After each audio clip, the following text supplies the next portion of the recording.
আল মুফলিসা মিন উম্মতি ইয়াতি ইয়াউমাল কিয়ামাতি বিসলাতিন ওয়া সিয়ামিন ওয়া যাকাতিন ওয়া ইয়াতি ক্বাদ শাতামা হাযা ওয়া দারাবা হাযা ওয়া আকালা মাল হাযা।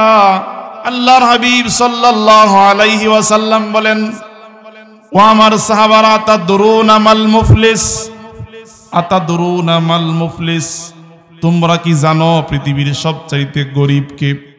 সাহাবায়ে কেরাম বললেন, ইয়া রাসূলুল্লাহ, আল মুফলিসু ফিনা মান লা দিরহামান লাহু ওয়ালা মাতা। আমাদের মধ্যে সবচাইতে গরিব হচ্ছে ওই ব্যক্তি যার টাকা পয়সা নাই, যার অর্থ সম্পদ নাই, যার ঘর বাড়ি নাই, সে তো হচ্ছে সবচাইতে গরিব। নবীজি বলেন না, আল মুফলিসা মিন উম্মতি ইয়াতি ইয়াউমাল কিয়ামাতি বিসলাতিন ওয়া সিয়ামিন ওয়া যাকাতিন ওয়া ইয়াতি ক্বাদ শাতামা হাযা ওয়া দারাবা হাযা ওয়া আকালা মাল হাযা।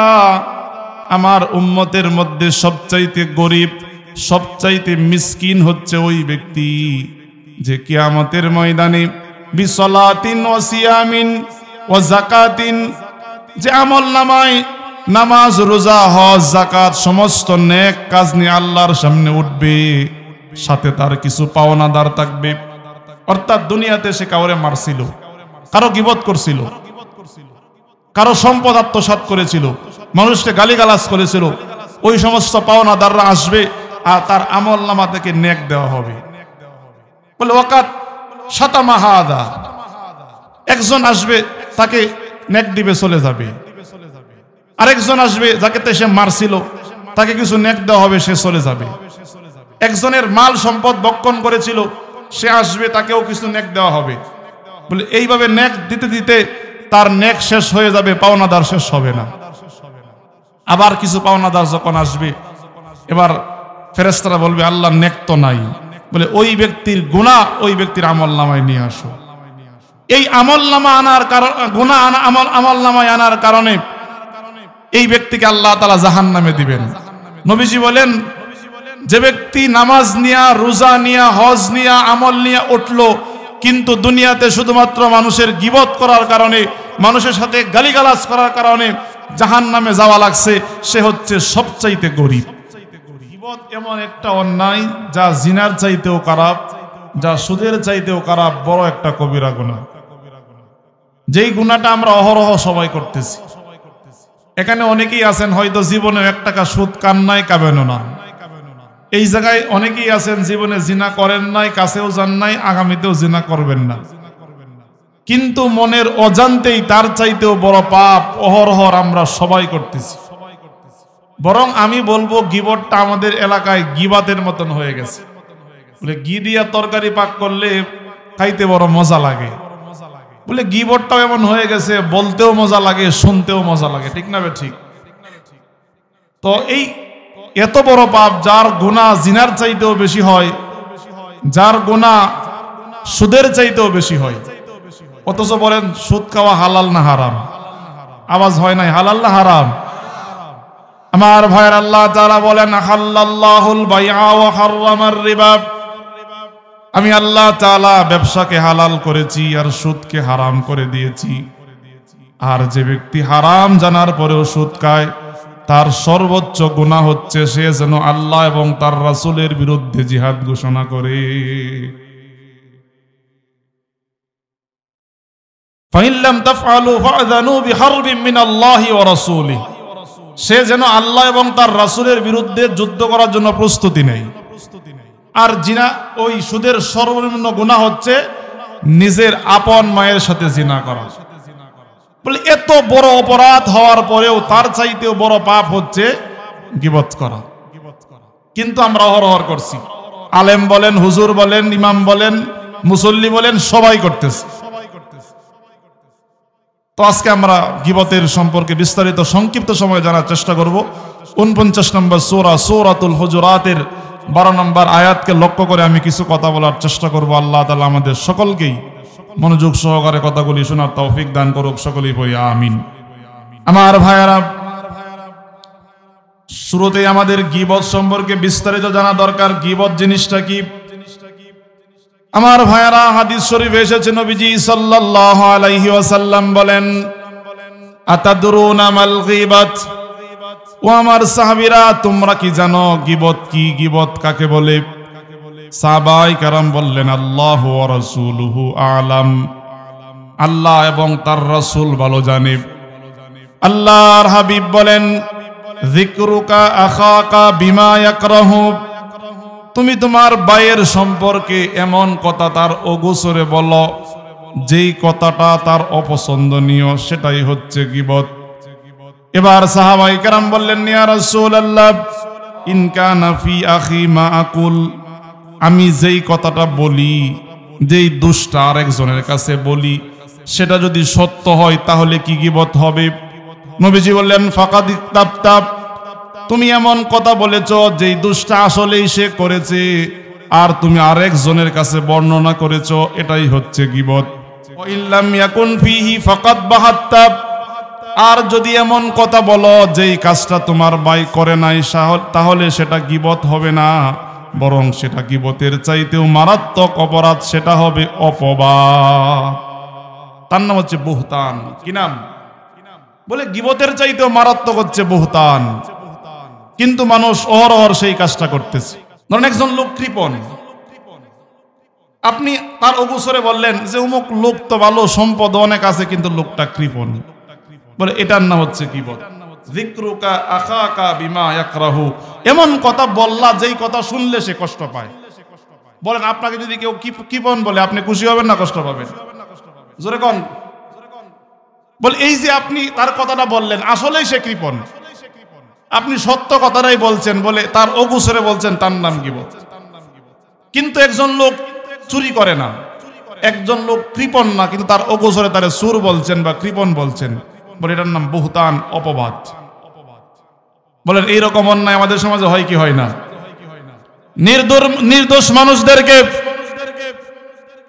মিথ্যা মামলা দেয়। একজন লোক রাজাকার না, তার রাজাকার বললেন।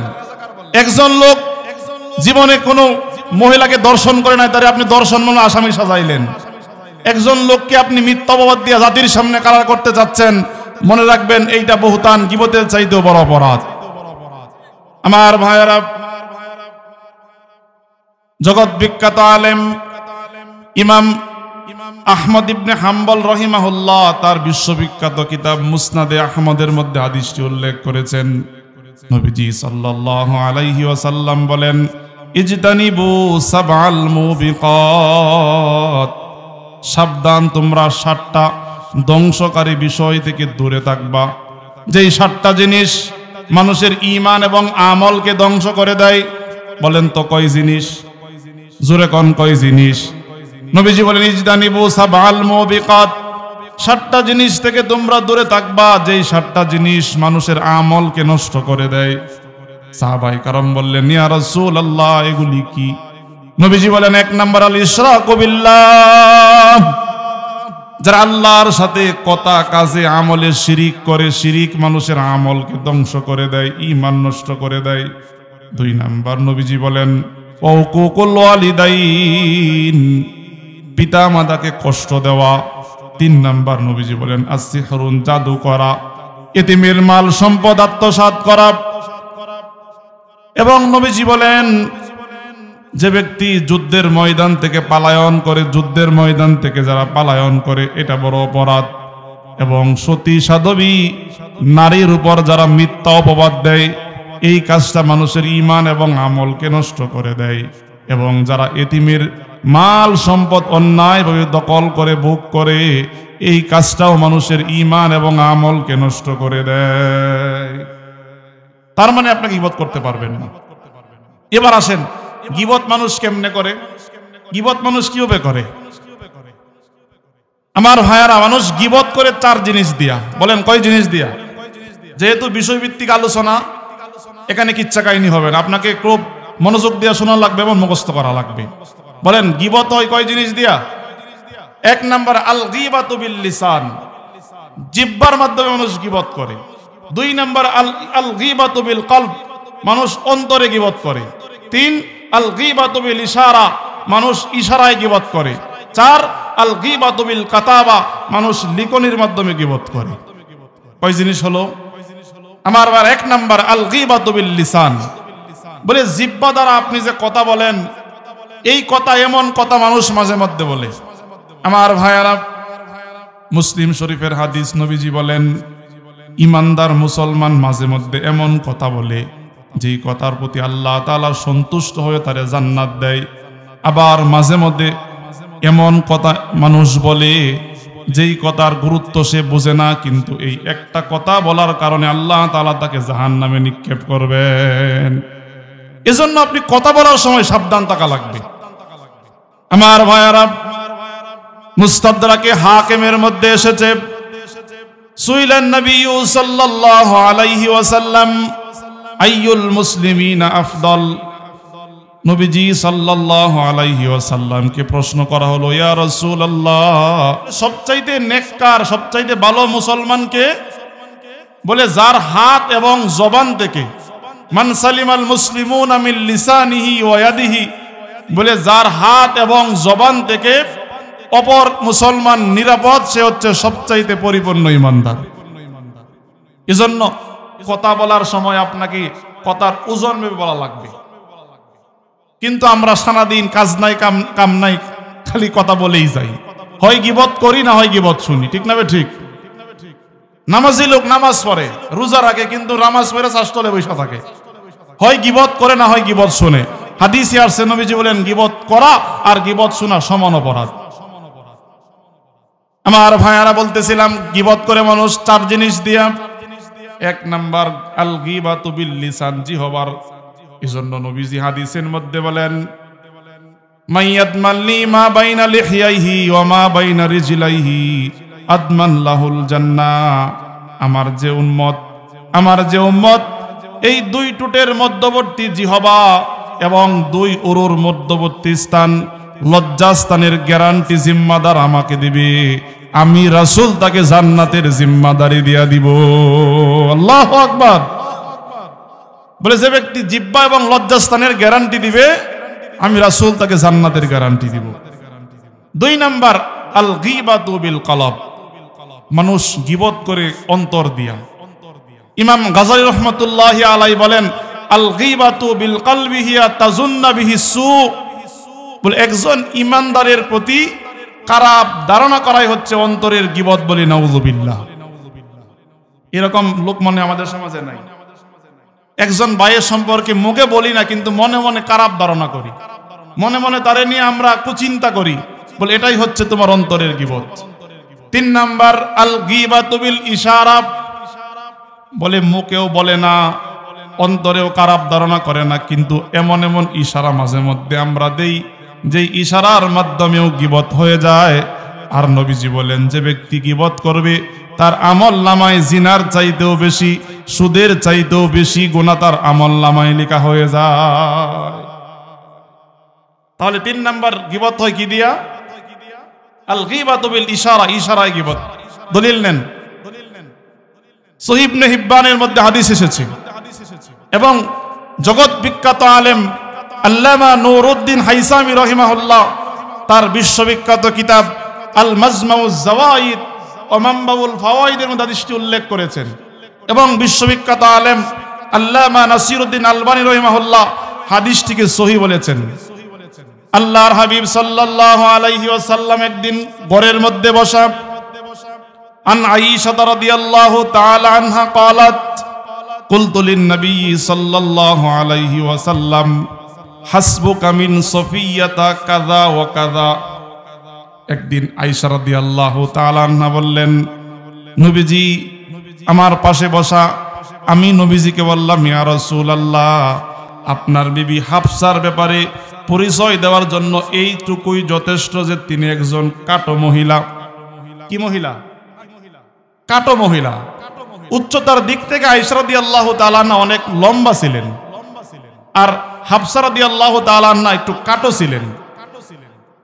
আয়েশা রাদিয়াল্লাহু শুধু এইটুকু বলছে যে হাফসার ব্যাপারে এইটুকুই যথেষ্ট, হাসবুকা মিন সাফিয়াতা কাযা ওয়া কাযা, যে সফিয়া একজন কাটো মানুষ, শুধু হাতে বলছে যে একটু কাটো মানুষ।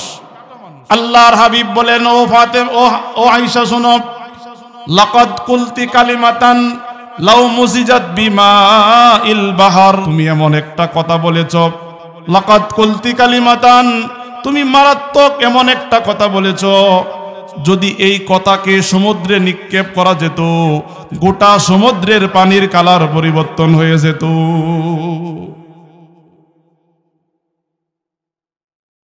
এক মহিলা আসছে, সেও কাটো। আয়েশা কিছু বলে নাই, শুধু নবীজিকে ইশারা করছে, হুজুর একজন লোক আসছে, বুঝছেন বুঝছেন নি?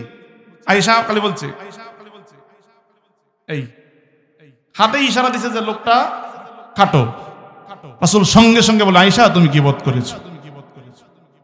4 নাম্বার আল গীবাতু বিল কাতাবা, লিখনির মাধ্যমে গীবত। বলে অনেক সময় দেখবেন ভালো মানুষদের বিরুদ্ধে মিথ্যা কথা বলে, ভালো মানুষদেরকে কলমের মাধ্যমে সাংবাদিকরা জাতির সামনে কালার করতে চায়, বলে তারাও গীবত করতেছে। আমার ভাইয়ারা এবার আসেন, যদি এই গীবত হয়ে যায় অপরাধ কেমন হবে? আমার প্রিয় ভাইয়ারা, মুসলিম শরীফের হাদিস, বুখারী শরীফের হাদিস, আল্লাহর হাবিব সাল্লাল্লাহু আলাইহি ওয়াসাল্লাম বলেন, ও আমার সাহাবারা, আতাদরুনা মাল মুফলিস, আতাদরুনা মাল মুফলিস, তোমরা কি জানো পৃথিবীর সবচাইতে গরিব কে? সাহাবায়ে কেরাম বললেন, ইয়া রাসূলুল্লাহ, আল মুফলিসু ফিনা মাল্লা দিরহামান লাহু ওয়ালা মাতা, আমাদের মধ্যে সবচাইতে গরিব হচ্ছে ওই ব্যক্তি যার টাকা পয়সা নাই, যার অর্থ সম্পদ নাই, যার ঘর বাড়ি নাই, সে তো হচ্ছে সবচাইতে গরিব। নবীজি বলেন না, আল মুফলিসা মিন উম্মতি ইয়াতি ইয়াউমাল কিয়ামাতি বিসলাতিন ওয়া সিয়ামিন ওয়া যাকাতিন ওয়া ইয়াতি ক্বাদ শাতামা হাদা ওয়া দারাবা হাদা ওয়া আকালা মাল হাদা। আমার উম্মতের মধ্যে সবচাইতে গরিব, সবচাইতে মিসকিন হচ্ছে ওই ব্যক্তি যে কিয়ামতের ময়দানে বিসলাতিন ওয়া সিয়ামিন ওয়া যাকাতিন, যে আমলনামায় নামাজ, রোজা, হজ, যাকাত সমস্ত নেক কাজ নিয়ে আল্লাহর সামনে উঠবে, সাথে তার কিছু পাওনাদার থাকবে। অর্থাৎ দুনিয়াতে সে কাউরে মারছিল, কারো গীবত করছিল, কারো সম্পদ আত্মসাৎ করেছিল, মানুষকে গালিগালাজ করেছিল, ওই সমস্ত পাওনাদাররা আসবে আর তার আমলনামা থেকে নেক দেওয়া হবে। বলে ওয়াকাত শাতামা হাদা, একজন আসবে তাকে নেক দিবে, চলে যাবে। আরেকজন আসবে যাকে সে মারছিল, তাকে কিছু নেক দেওয়া হবে, সে চলে যাবে। একজনের মাল সম্পদ ভক্ষণ করেছিল, সে আসবে, তাকেও কিছু নেক দেওয়া হবে। বলে এইভাবে নেক দিতে দিতে তার নেক শেষ হয়ে যাবে, পাওনাদার শেষ হবে না।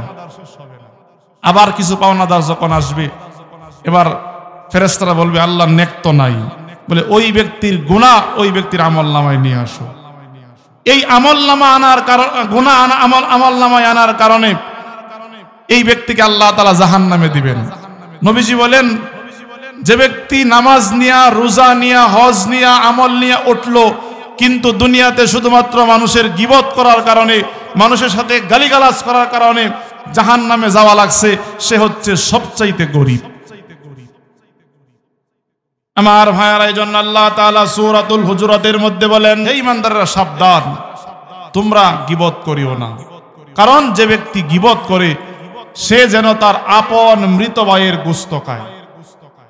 নাউযুবিল্লাহ বলবেন না? আচ্ছা বলেন তো, মানুষের গোশত খাওয়া হালাল না হারাম? জোরে কর, হালাল না হারাম? মানুষের গোশত বাদ দিলাম, যদি আজকে বলি আপনারা মাহফিল শেষে মরা মুরগির গোশত দিয়ে নাস্তা খাওয়াবো, খাবেন? কেন? হারাম। বলে মরা মুরগির গোশত খাওয়া যদি হারাম হয়, আল্লাহ তাআলা সূরাতুল হুজুরাতের 12 নম্বর আয়াতের মধ্যে বলেন, যে ব্যক্তি গীবত করলো, বলে গীবত আপন মৃত ভাইয়ের গোশত খাওয়ার চাইতেও জঘন্য অপরাধ। সে যেন আপন মৃত ভাইয়ের গোশত খায়।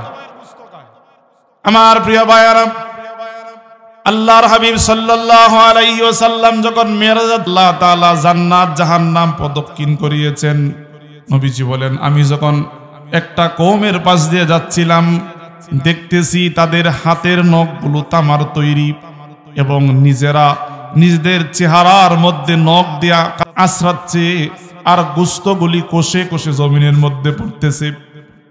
আমি বললাম, ও ভাই জিব্রাইল, ও ভাই জিব্রাইল, এই সমস্ত লোক কারা?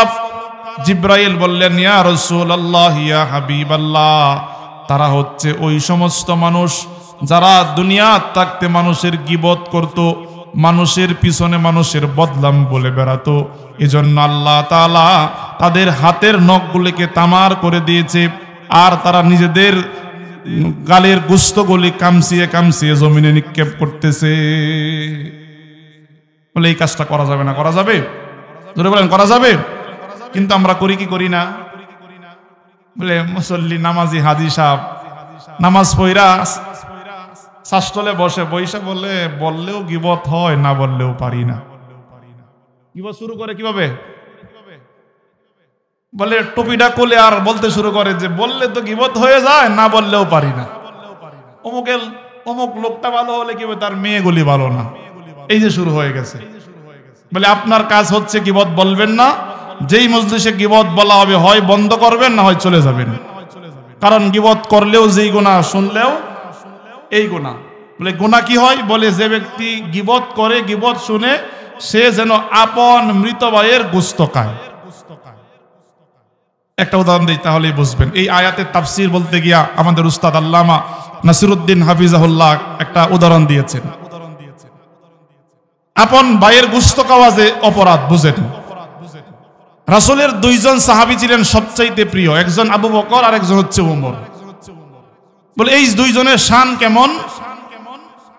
বলে আল্লাহর হাবিব যখন মেরাজে গিয়েছেন, দেখলেন জান্নাতের পার্শ্বে একটা গড়। আল্লাহর হাবিব বললেন, ও ভাই জিব্রাইল, এই গড়টা কার? জিব্রাইল বললেন, হাযা লি খাদিজা, এই গড়টা আল্লাহ তাআলা খাদিজা রাদিয়াল্লাহু তাআলা আনহার জন্য প্রস্তুত করেছেন। কারণ হচ্ছে তিনি সর্বপ্রথম আপনার হাতে কালেমা পড়ে মুসলমান হয়েছে।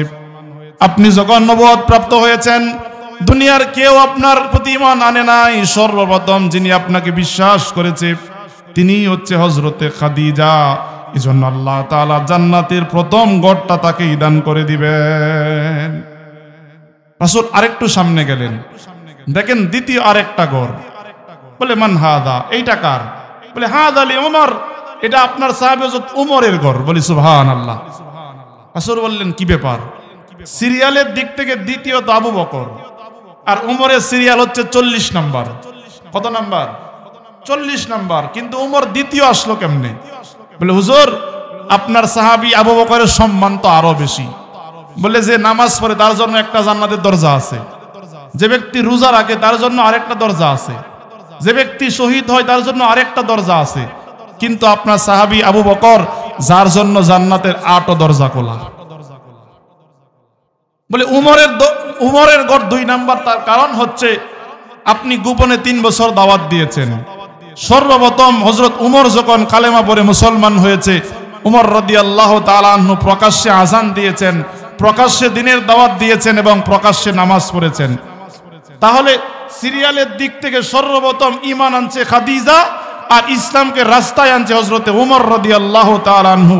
এজন্য দ্বিতীয় গড়টা হযরত উমরের।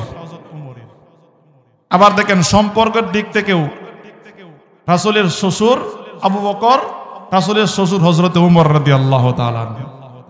এবার দুইজন মিলে একটা সিদ্ধান্ত নিছে, যেহেতু আমরা সম্পর্কে আত্মীয়, এই আত্মীয়তা আরেকটু মজবুত করতে চাই। দুইজন মিলে একটা গোলাম কিনবো। কি কিনবো? একটা কাজের লোক কিনবো, গোলাম কিনবো। এবার হযরতে আবু বকর আসলেন, বলে ইয়া রাসূলুল্লাহ, আমি আর হযরতে ওমর মিলে একটা গোলাম কিনতে চাই। নবীজি বলেন, না, সাবধান, কারণ শেয়ারে কোনো কিছু করতে গেলে সম্পর্ক নষ্ট হয়। আপনি কাজের জন্য ডাকবেন, উমর রাদিয়াল্লাহু কাজের জন্য ডাকবে, কিন্তু গোলাম তো একজন কোন দিকে যাবে? ঝগড়া হবে। আবু বকর বলে, হুজুর জীবনেও ঝগড়া হবে না। বলে জীবনেও ঝগড়া হবে না? বলে কেন? বলে সারা বছর খাওয়া দাওয়া করবে আমার বাড়িতে, কাজ করবে উমরের বাড়িতে। সুবহানাল্লাহ বলবেন না? কিছুক্ষণ পর উমর রাদিয়াল্লাহু আনহু এসে বলে, হুজুর আমি আর আবু বকর মিলে একটা গোলাম কিনতে চাই। রাসূল বলেন, সাবধান, দুইজনে মিলে কিনবেন তো ঝগড়া হবে। উমর বলেন, না হুজুর ঝগড়া হবে না। কেন? বলে সারা বছর খাওয়া দাওয়া করবে আমার বাড়িতে, কাজ করবে আবু বকরের বাড়িতে। এবার গোলাম কিনছি, তো গোলাম নাস্তা কইরা উমরের বাড়িতে আসছে, বলে এত দেরিতে কেন আসছো? বলে খাইতে লেট হয়ে গেছে। বলে তাড়াতাড়ি নাস্তা খাও, আবু বকরের বাড়িতে গিয়ে কাজ করো। এবার এই বাড়িতে নাস্তা খায় আস্তে আস্তে দুপুর হয়ে গেছে। আবু বকর রাদিয়াল্লাহু বলে তাড়াতাড়ি দুপুরে খাওয়া দাওয়া করো, উমরের বাড়িতে গিয়ে কাজ করো। এবার উমরের বাড়িতে আসছে, বলে এত লেট কেন? বলে খাইতে লেট হয়ে গেছে, তাড়াতাড়ি খাও, আবু বকরের বাড়িতে গিয়ে কাজ করো। তার মানে কাজ হচ্ছে খালি আসা যাওয়া আর খাওয়া। বলে হুজুর আমার মুক্তি দেন, আমার স্বাস্থ্য বেড়ে গেছে, কাজ দেয় না খালি খাওয়া। বলে সময় আছে, অপেক্ষা করো, জিহাদের সময় আসছে, বলে তুমি কাজ করো। এবার আসছে আয়েশা থেকে আবু বকর রাদিয়াল্লাহু তাআলা আনহু দুইটা বেড নিছে, একটা বিছানা নিজের জন্য আর একটা বিছানা কাজের লোকের জন্য। আসছে ওমরের বাড়ি, আয়েশা থেকে তিনিও দুইটা বিছানা নিছেন, একটা নিজের জন্য আর একটা গোলামের জন্য। কাজ পায় নাই। তো রাত্রিবেলায় যখন তাবু করছে, উমর রাদিয়াল্লাহু এবং আবু বকর রাদিয়াল্লাহু দুইজন মিলে হিসাব করতেছিলেন, যুদ্ধের মালামাল হিসাব করতেছিলেন। তো রাসূল বলছে যেহেতু তুমি কাজের সুযোগ পাও না, তোমার মালিক দুইজন, যেহেতু দুইজন একসাথে আছে, দুইজনের একটু বাতাস করো, গরমের দিন। আচ্ছা বলেন, যাদের স্বাস্থ্য মোটা হয় এদের পরিশ্রম কম হয় না বেশি হয়? একটু বেশি হয়। বলে সারাদিন জার্নি করছে, বাতাস করতে গিয়ে তার জিমানি আসতেছে, এবার সে দাঁড়াইছে, বলে কিছুক্ষণ বাতাস করছে, আবার ঘুমায়া পড়ছে। এবার আবু বকর এবং উমর রাদিয়াল্লাহু দুইজন হিসাব শেষ করছে, তাহাজ্জুদের নামাজ পড়ছেন। শেষ রাতে দুইজন মিলে গল্প করতেছে, আর উমর বলতেছে আমাদের কাজের লোকটা ভালো, তা সারা বছর কাজ করায় না, কিন্তু লোকটা অলস। মনে রাখেন কি বলছে? বলে আমাদের কাজের লোকটা ভালো, তবে অলস। সকালবেলায় নাস্তার সময় রাসূল বলেন সবাইকে রুটি দিবা, গোশত দিবা, কিন্তু তোমার দুই মালিক আবু বকর আর উমরকে গোশত দিবা না। এবার তিনি বন্টন শুরু করলেন, সবাইকে রুটি দিলেন, গোশত দিলেন, কিন্তু আবু বকর আর উমরকে গোশত দেয় নাই। উমর বললেন কি ব্যাপার? আমার বাড়ির কাজ করো, আমার বাড়ির খাবার দাবার করো, আমারই গোশত দিলা না? বলে নবীজি নিষেধ করছে। মাথা গরম হয়ে গেছে, কি ব্যাপার? তাড়াতাড়ি আসছে। আয়েশা বলে ইয়া রাসূলুল্লাহ, সবাইরে গোশত দিলেন, আমারে দিলেন না কেন? বলে তোমরা তো গত রাত্রে গোশত খাইছো, এজন্য গোশত দেই নাই। বলে তোমরা তো গত রাত্রে গোশত খাইছো। আবু বকর সব মনে করলেন হুজুর অনেক কাজ করছি, কিন্তু গোশত খাই নাই। ওয়াল্লাহি মা আকালনা, আল্লাহর কসম গত রাত্রে আমরা গোশত খাই নাই। উমর বলে হুজুর আমরা গোশত খাই নাই। এবার আবু বকর বলে হুজুর মনে হইছে আমরা গোশত খাই নাই, তবে শেষ রাতে উমর একটা কথা বলছিল, আমাদের কাজের লোকটা ভালো তবে অলস। বলে যিকরুকা আকাকা বিমা ইয়াকরাহু, একজন লোকের অগোচরে এমন কথা বলছো যেই কথা বললে সে কষ্ট পায়, এটা হচ্ছে গীবত। এবার কি করবা? বলে তোমরা দুইজন জান্নাতি সাহাবী। বলে তোমরা দুইজন জান্নাতি সাহাবী, আশারায়ে মুবাশশারা, জান্নাতে কোনো বাধা নাই, তবে এই গোলাম বাধা হয়ে যাবে, মাফ চাও। এবার মাপ চাইছে। বলে হুজুর যদি আপনি আদেশ করেন তাহলে মাপ করব, কিন্তু যদি আপনি আমারে প্রস্তাব করেন তাহলে আমার একটা প্রস্তাব আছে। কারণ আমি রাত্রেবেলা ঘুমাইছি আর এই দুই মুরব্বী আমার গোশত খাইয়া ফেলছে। কারণ গীবত করা মানে কি? আয়াকুলা লাহমা আকিহি মাইতান ফাকারিহতুমু, বলে গীবত করা মানে মৃত ভাইয়ের গোশত খাওয়া। আমি রাতের বেলায় ঘুমায়া পড়ছি আর দুই মুরব্বী আমার গোশত খাইছে, আমি তো এমনি ছাড়বো না। বলে প্রস্তাব হচ্ছে এই দুইজন জান্নাতি লোক, আমার মামলায় জান্নাত বন্ধ হবে না, আল্লাহ জান্নাত দিবে। আমার প্রস্তাব হচ্ছে আমার দুই মালিক যখন জান্নাতে যাবে তারা আমাকে নিয়ে যাবে, আমি জান্নাতেও কাদেম থাকতে চাই। আমার ভাইরা, এই জন্য এই গীবতটা করা যাবে না। সর্বশেষ একটা কথাই বলে শেষ করছি, গীবত হয় কেন জানেন? গীবত বন্ধ করবেন কেমনে? বলে গীবত হয় দুই কারণে, হয় হিংসা না হয় রাগ। হয় হিংসা না হয় রাগ। আপনি যার গীবত করলেন হয় হিংসা করেন আর না হয় তার প্রতি রাগ আছে। আল্লাহর হাবিব বলেন ইয়াকুম ওয়াল হাসাদ ফাইন্নাল হাসাদা ইয়াকুলুল হাসানাত কামা তাকুলুন নারুল হাতাব, সাবধান তোমরা হিংসা করবা না। হিংসা করবা না, কারণ হিংসা মানুষের নেককে পুড়ায়া দেয়। আগুনের মধ্যে কাঠ নিক্ষেপ করলে কাঠ যেমন আগুনে পুড়ে যায়, যার ভিতরে হিংসা থাকবে তার সমস্ত আমলগুলি আল্লাহ তাআলা পুড়ায়া দিবেন। আল্লাহ তাআলা আমাদের সকলকে হিংসা, রাগ এবং গীবত থেকে বাঁচার তৌফিক দান করুক। সকলেই পড়ি আমিন।